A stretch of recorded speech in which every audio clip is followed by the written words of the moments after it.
So happy Lunar New Year week. I think when I post this, it won't really be officially Lunar New Year. I think I miss it by a day or I'm a day early.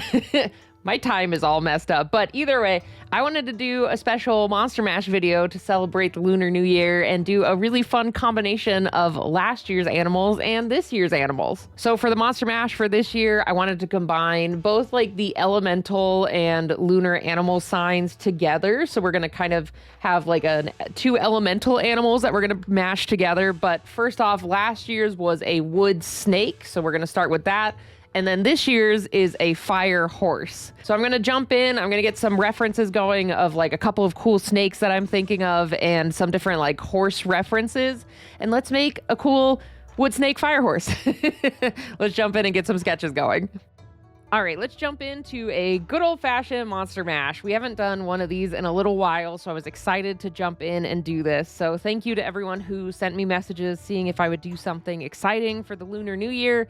And I decided that I was able to fit it in and do a cool Monster Mash. And I thought this year's animal combo was a really fun one. I don't know what it's been, but I think a couple Monster Mashes now, I've been doing these weird elongated horse snakes. So I think this is like the third horse combo in a row that has some weird snake thing. We had the like the horse ghost snake. I think that was an emoji combo. And then we also had the leech horse, which isn't really a snake, but it also had like weird long neck type of thing. And so here we got another cool horse snake. I'm wondering if I should make almost like the 4 horsemen of the apocalypse, but it's the 4 horse snakes of Katelyn's Monster Mashes. But anyway, to go into the design, I went through and got some references for at least what I had in my brain. So first off, for the snake reference, I was thinking of more of like these different vipers that are out in our world.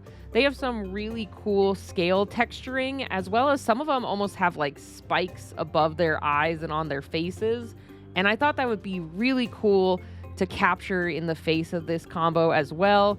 And then in terms of the horses, I was going back and forth on which one to reference, but then I was thinking about the like Mongolian horses, and I love their cool, shorter cropped manes and just kind of their stockier appearance. So I was like, I'm going to use that one and do like cool, short fire mane.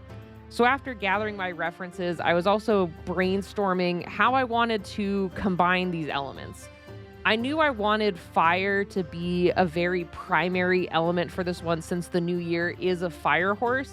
And I was trying to think of a way to, I guess, pay homage to both of the elements, but have fire kind of overtaking the wood because it's like the new year. It's almost like burning away the old one, renewal, that whole shebang. So I was like, oh, we could do smoldering wood. And so when I first started with this one, I was a little intimidated by the idea of painting smoldering wood. It's one of those things where I haven't painted it a lot, so I know that isn't helping like my discomfort. Usually something new, it's a little intimidating. But then specifically, it was also just like nailing that texture and the glow of the wood was a little intimidating. And so between that and then also struggling with what I wanted to do with line art versus maybe getting some assistance with certain brush packs, the beginning of this piece actually started a little painfully. It was a little like pulling teeth to get into the flow of this one because I knew it'd be a lot of detail, which usually doesn't really, I guess, scare me away per se, but this one really got to me at first. I just wasn't really jiving with how it was looking. I was going back and forth with like the scale brush I used to get something started because I was thinking like I want like the smoldering, I guess, embers and wood charcoals to be kind of its stomach and its legs, and then the back to have more of that snake pattern so we really get the two creatures together. But it was a struggle. Honestly, I think this piece took me about 2 to 3 weeks on and off just because it was like pulling teeth to get through it at all. And so I'm glad I stuck with it because even though it was rough and like I wasn't really jiving with that at first, I feel the payoff at the end is really worth it. So I did end up going with a brush for the scale texture because I wasn't really liking how I was drawing the scales. Like I felt they were taking too much detail and I wanted the scales to be there, but I wanted the wood and the chunks of wood to be the primary focus. So whenever I was drawing the scales and hand drawing them, it just felt, I don't know, like it was overtaking the piece. And so I was like, let's try out these scales. We'll try out the scale brush. And if I don't like it when I get to the painting stage, I'm like, I can always replace them and go back and actually draw the scales. But I wanted to keep moving and keep that momentum going because, like I said, I just really wasn't jiving with this at first. It was really hard to get into. And so I just got stuck in and I did all of the detailing. I went through and tried to make kind of some different shapes of wood that were burning away. And this one was interesting because like I did look up a couple of references of like chunks of wood that have basically been charcoaled or were either mid-burn or mostly burnt. And I was trying to imitate some of those shapes. And I realized like, even though it is wood and I've drawn and sketched like trees and such or like logs of wood in the past, when it's burnt, the texture changes quite a bit, but is also still kind of the same. So I wanted this to look convincing. I wanted it to look like chunks of wood, but also give the impression that it was kind of like that burning away chunks of it.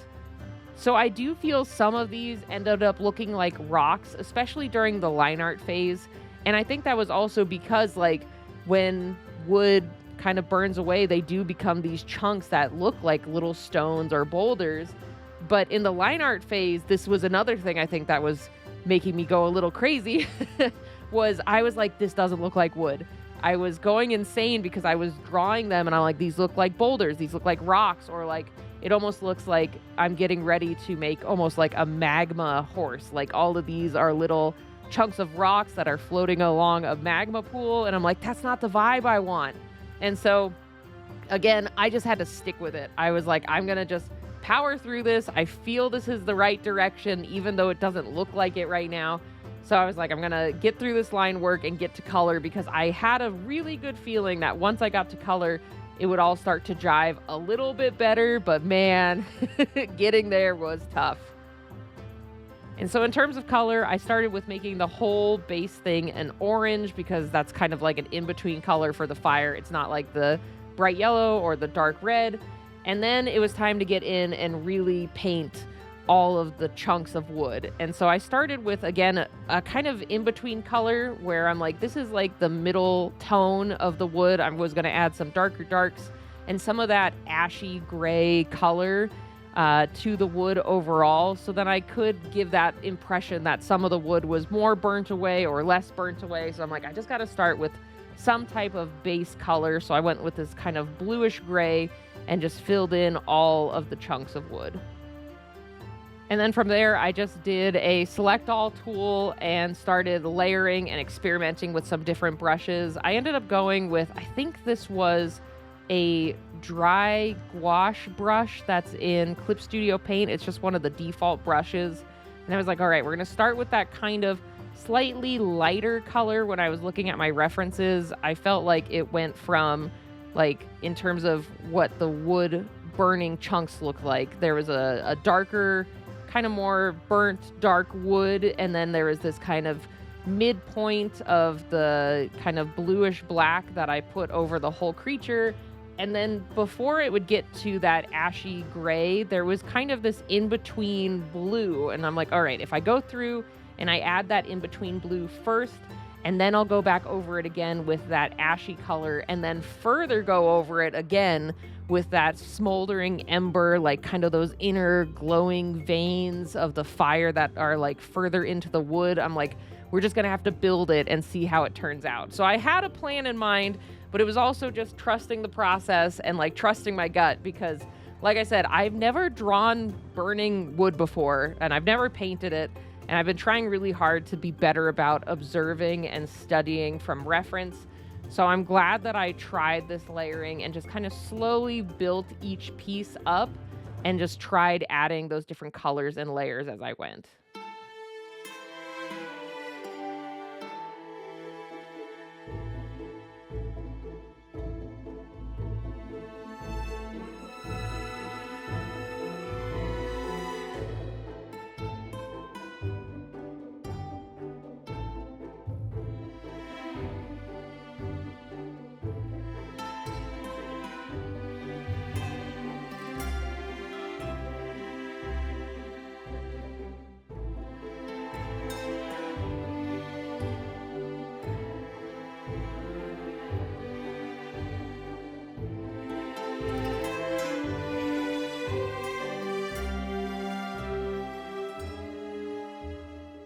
So now with that bluish mid-tone out of the way, I just kind of roughly put in that ashy gray.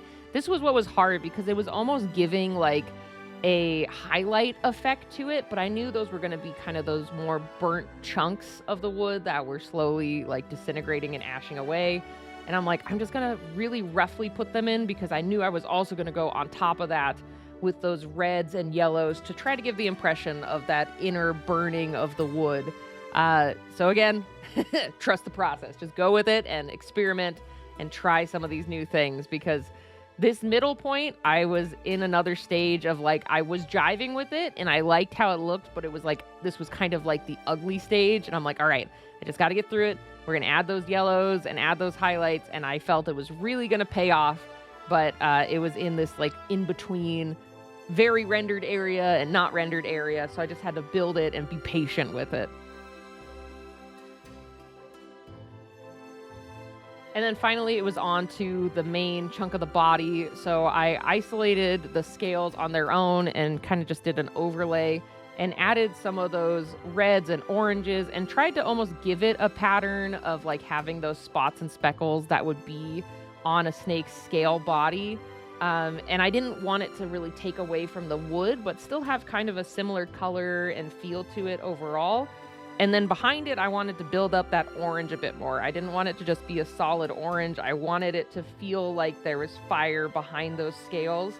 And so I went through and added a lot of like the reds and yellows, and then finished off the mane and added the cool fire effect to that as well. I did a combo of like a fire brush and then painting in some of those yellows and reds to give it like a more cohesive feel. And after I finished that off, I was like, it needs a little bit more because it still felt a little flat. And even though this thing would probably be glowing and radiating, I'm like, I needed to add some like highlights and shadows. So I updated the line work a little bit to have the lines in a better color. And then it was time to jump in and get some highlights going. And basically my headspace for the highlights is I was trying to highlight any of the wood that was closer to open fire areas, which made it a little tricky because that made it so there wasn't just like one light source. There was basically light sources all over the body. And this one was a little hard to picture until I added the shadow, because when it had the initial just light sources all over the place, it felt like it was getting too many highlights. But later on, when I do add those darker darks and punched in some of the areas of the wood, it just made it all sing. So I really love how this one turned out. It was a very fun challenge, and I just had a blast creating this one. I'm very glad I did it. So again, I think I say it at the outro, but thank you guys for suggesting this and having me try doing a combination of the Lunar New Year creatures. And I'm wondering for next year, I actually didn't look up next year's animal, but with it being, I have the fire horse again, I wonder if next year's animal, I just make the horse the secondary creature, because this one feels like, I don't know, the snake is pretty prevalent. I don't know. I guess maybe next year I just make the horse a lot less prevalent, or maybe even more prevalent, because I can't tell. I feel this one's a pretty good 50-50 split, but I guess we'll have to see what we're mashing with it next year. But I would love to do these. If you want to see another Lunar New Year mash again, let me know in the comments, because I had a lot of fun with this and I would love to see what next year's holds.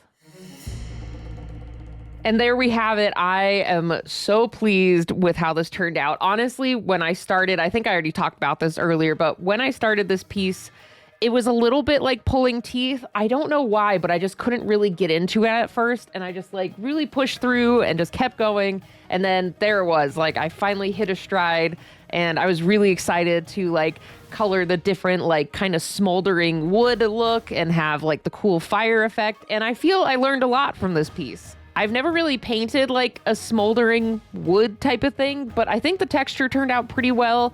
And I do see some ways that I can improve it for next time, but I really love how this one turned out. I think it's just such a fun and cool creature, and I really love combining these. Thank you for anyone who sent me a recommendation on doing this and also combining like the elemental signs of the lunar animals. This was such a fun combo and really added kind of another twist to the creature creation. I want to give a shout out to my patrons. Thank you guys so much for supporting me and supporting this channel. If you're interested in getting some goodies sent to you in the mail, I do have a mail club. As long as you sign up by the end of the month, you get this cool little avatar mail pack. And if you want to just support me with $1 or $2 thrown my way, you can get behind the scenes access to what I'm working on. And basically, I'm doing a Patreon podcast where I'm updating you on stuff that's going on. So if you want to go check it out, go check out my Patreon. And then if you want to support me in other ways, liking, subscribing, commenting, anything here is really appreciated. It helps boost me in the algorithm as I'm trying to like grow this channel.